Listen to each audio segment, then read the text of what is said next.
Graça e paz a todos. Meu nome é Rodival Prado, seja bem-vindo ao canal. Estamos estudando o livro de Salmos. Você que já se inscreveu, dê o seu joinha, compartilhe. Você que está chegando agora, no final, se você gostar do conteúdo, inscreva-se e acompanhe desde o Salmo 1. Estamos agora chegando ao Salmo de número 14. Antes de ler o Salmo, gostaria de falar sobre algumas anotações que os rabinos põem aqui no Terrilim. Está aqui o livro dos Salmos, a qual nós estamos usando para estudar.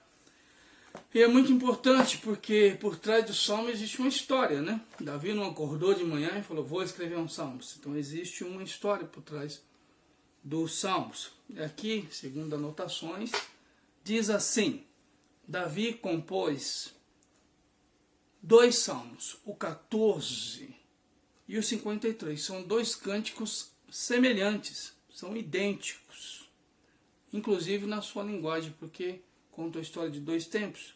O primeiro é dedicado à destruição do primeiro templo nas mãos de Nabucodonosor, e o segundo à destruição do segundo templo, já por Tito, general Tito. Aqui também Davi profetiza que Nabucodonosor entrará no santuário para profaná-lo e destruí-lo, e nenhum de seus soldados tentará protestar ou contê-lo. Então foi sobre esse contexto que o salmo foi escrito.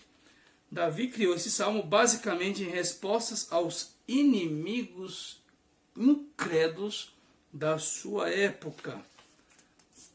Em gerações posteriores, no entanto, quando novos inimigos e tragédias surgiram na época de Tito, o povo de Israel viu que as palavras de Davi aplicavam-se a problemas também do seu tempo, e assim nós temos um salmo dotado de significado pessoal na vida de Davi, quanto de significado nacional e histórico para todo Israel, ou seja, é um salmo atemporal. E por ele ser atemporal, nós podemos aplicá-los ao dia de hoje. Vai me dizer que, devido a tudo que está acontecendo em volta de você, no mundo todo aí, nós sabemos o que está acontecendo, pessoas já não questionaram a sua fé, ou te perguntaram aonde está o seu Deus, ou onde está os Deus dos cristãos. Com certeza, algum parente, algum vizinho, alguém na escola, até pela rede social, indagou, questionou a sua fé, e querendo saber que Deus não faz nada, não é isso que eles falam? Muito bem, mas nós vamos ler o livro de Salmos para poder estar expressando aqui aquilo que saiu da alma de Davi. Nós vamos entender melhor, não é assim?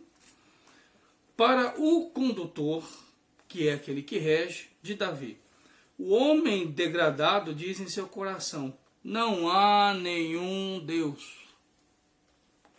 Eles agiram corrupta e abominavelmente, e nenhum pratica o bem. Do céu o Senhor olha a humanidade para ver se há alguém que reflita, alguém que procure Deus. Todos eles se desviaram, juntos ficaram depravados, ninguém faz o bem, nenhum sequer. Não percebem ele, todos esses manipuladores do mal, aqueles que devoram meu povo como se devorasse um pão, aqueles que não clamam ao Senhor, aí eles serão atacados com terror, pois Deus está com a geração justa.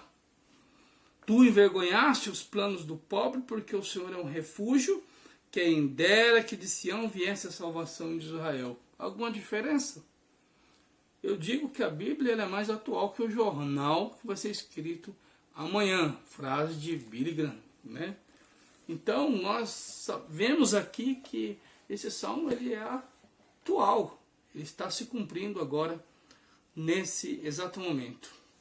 Uma mulher chamada Susan Jacoby, uma autora, ela publicou no jornal do New York Times uma pergunta, qual o maior problema do mundo? Por quê? Porque ela viu ataques nas escolas, né, no mundo todo, inclusive no Brasil, muitos alunos morreram, então ela começou a se questionar, né, porque Deus sendo bom, ele não faz nada. E ela estava com o quê? O dilema de Epicuro. Procura aí na internet, na rede social, que você vai saber o que é o dilema ou paradoxo de Epicuro. E você vai entender que os dois estão no mesmo nível, com a mesma dúvida. E ela começou a alegar que não poderia existir Deus. Isso é ela, né? A pessoa ela pode ter o direito de achar que Deus não existe. Isso não deixará Deus de existir.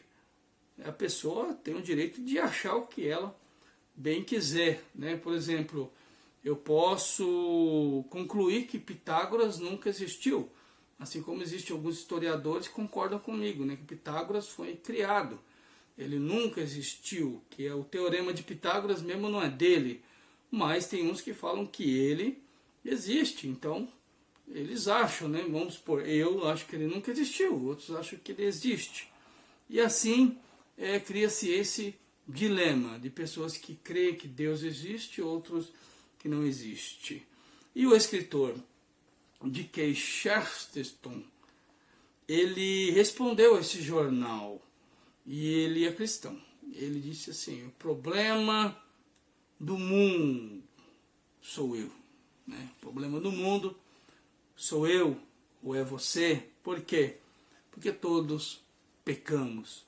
A culpa não é do sistema, a culpa é do pecado no homem. Romanos 3 e o versículo 9 e 10 você vai encontrar aí a resposta disso que eu estou falando aqui. Deus não castiga a humanidade porque Ele quer, porque Deus não é um sádico de forma nenhuma.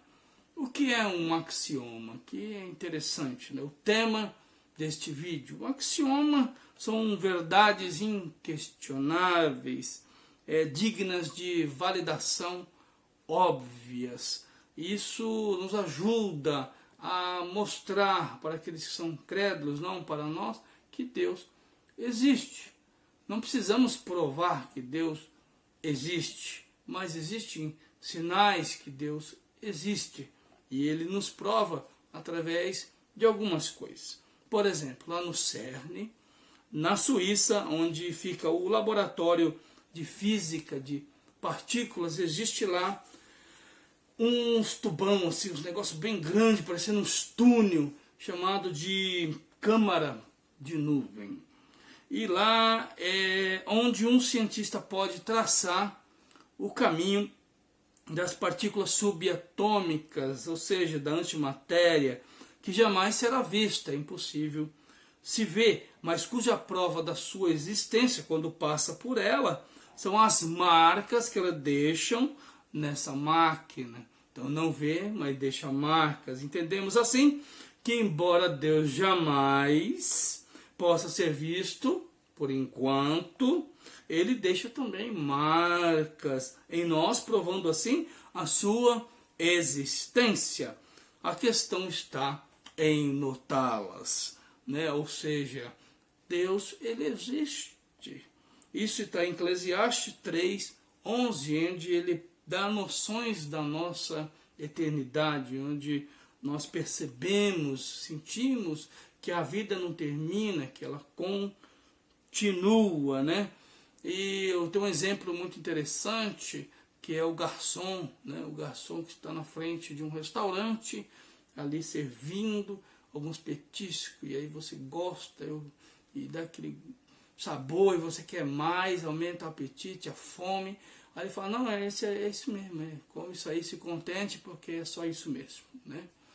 Já existe um outro garçom que está ali, diferente deste, fala assim: não, se você gostou, entre, porque lá dentro tem muito mais, isso aqui é só um petisco. Então nós somos esses, nós somos que crê que lá dentro tem muito mais, nas mansões celestiais do outro lado dessa vida, e que essa vida aqui é apenas um tira-gosto, né? Você vai pegar gosto e vai querer mais, e aí do outro lado tem mais. Aí os que não crê, fiquem com os petiscos desta vida aqui. E também um exemplo interessante são das tartarugas, né? Esses são alguns amigos que nós temos, que as tartarugas instintivamente, quando saem do ovo na areia, elas vão para o mar. Ninguém avisou elas, mas instintivamente elas sabem que tem lá o mar, ela vai para lá, né? E sempre tem uma tartaruguinha que fala assim, não, eu não acho que não tem o mar, não tem mar não, né? Então é teimosa ela fica lá e morre na areia, mas o mar existe. Ela teve o direito de achar que não tem mar, né? Ela queria ficar na areia, então fique na areia.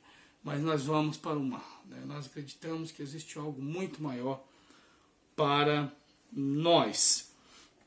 Agora, mesmo assim você não está convencido, você sofre a síndrome de Babel, ou seja, você quer tomar conta da sua própria vida, você quer viver uma vida sem satisfação, que é uma grande mentira, porque um dia nós prestaremos contas para o nosso Criador.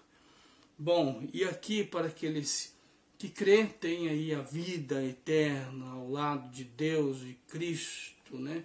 No céu das mansões celestiais, como provam a Bíblia. Agora, aos que não creem, infelizmente, o escritor Fernando Pessoa, ele deixa aqui uma frase, eu até anotei: são cadáveres adiados que procriam. É isso, pessoas que vivem uma vida sem fé, sem sentido nenhum, são apenas cadáveres adiados que procriam. É esse aí o destino dessas pessoas. Tá bom? Guarde essa palavra, fique com ela no seu coração.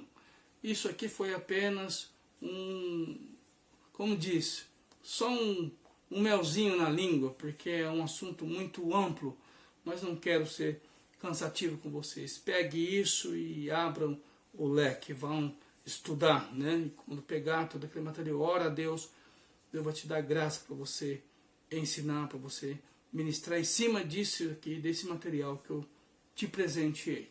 Deus abençoe, continue conosco. Se gostou, agora é a hora de você se inscrever e continuar conosco até o Salmo 150. E eu espero vocês agora no Salmo de número 15. Isso mesmo, Deus abençoe a todos, graça e paz